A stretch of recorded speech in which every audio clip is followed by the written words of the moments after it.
Hi everyone, I'm back with a new video. This week, I'd like to talk about whether authors should self-edit their manuscripts. I'll be talking about this in the context of books, whether it's fiction or non-fiction. I've joined several author forums and I've been talking to a lot of authors to try and get their perspective. A common question that I've received from many authors is whether they can get away with self-editing their manuscripts before submitting it to a literary agent or publisher. Now, if you're an author and you've just finished or you're close to finishing your manuscript, you're probably wondering, what next? If you're not looking to self-publish your book, should you start querying literary agents immediately? At this point, you also think about whether you can self-edit your manuscript completely. I mean, that's totally understandable, especially if you're looking for a literary agent to hook you up with a suitable publisher. They have a team of editors anyway. Why should you pay out of your pocket to hire an editor? Is it really worth it? In this video, I'd like to talk about my thoughts on self-editing and address the question, should you self-edit your manuscript?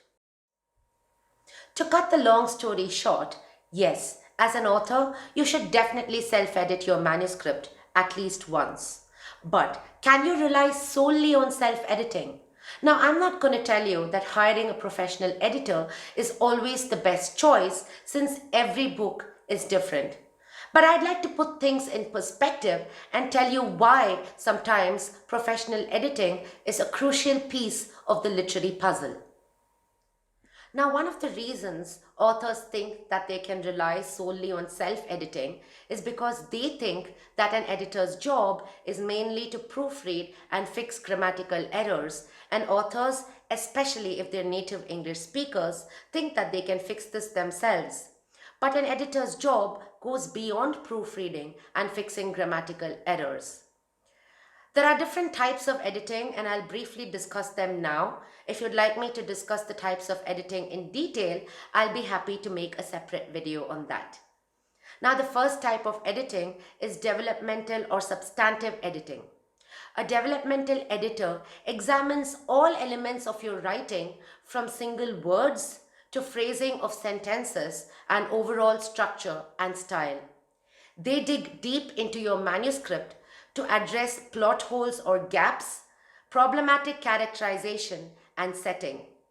Developmental editors draw upon their instincts, experience, and a lifetime of heavy reading to help a manuscript reach its fullest potential.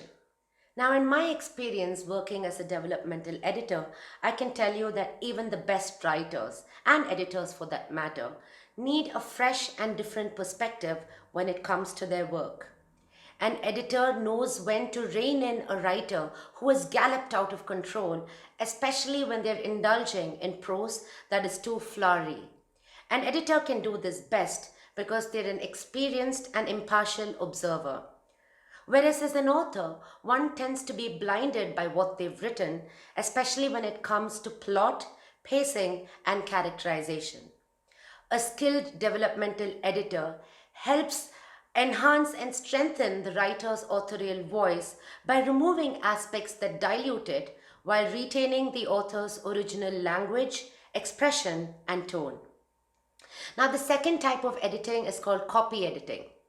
Copy editing is sometimes interchangeably used with line editing, but some editors prefer to divide the two into separate edits.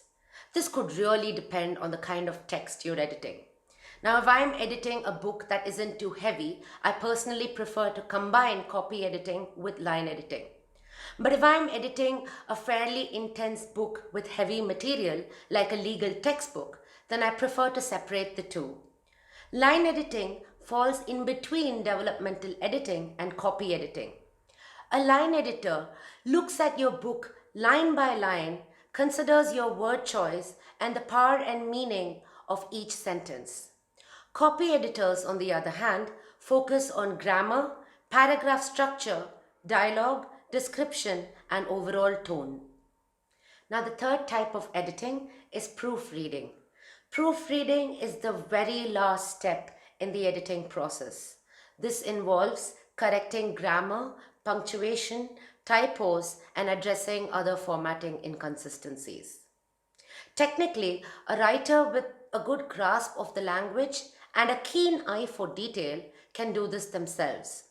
So now when you're done with your manuscript, it's important to identify what your editorial needs are and honestly assess what parts of the editing you can do yourself.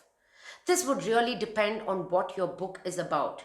For instance, if you're writing a book that hinges on factual and historic accuracy, it's important to have a developmental editor who will also act sort of as a fact checker. For instance, if you look at Dan Brown's books, they present a realistic depiction of art, architecture, locations, and science. If you're writing a book of this nature, you'll definitely need a developmental editor. Another reason authors hesitate to engage a professional editor is that they think they won't be involved in the editing process. Some writers value the process of self-editing so much and they would like to do this on their own. Now, engaging a professional editor doesn't mean that writers don't get to edit their work. As I've said before, it's important for every writer to self-edit their manuscript at least once. Once you're done with your manuscript, I'd recommend putting it away for at least a month. Just don't touch it. After that, pick up your manuscript and read it through a different lens.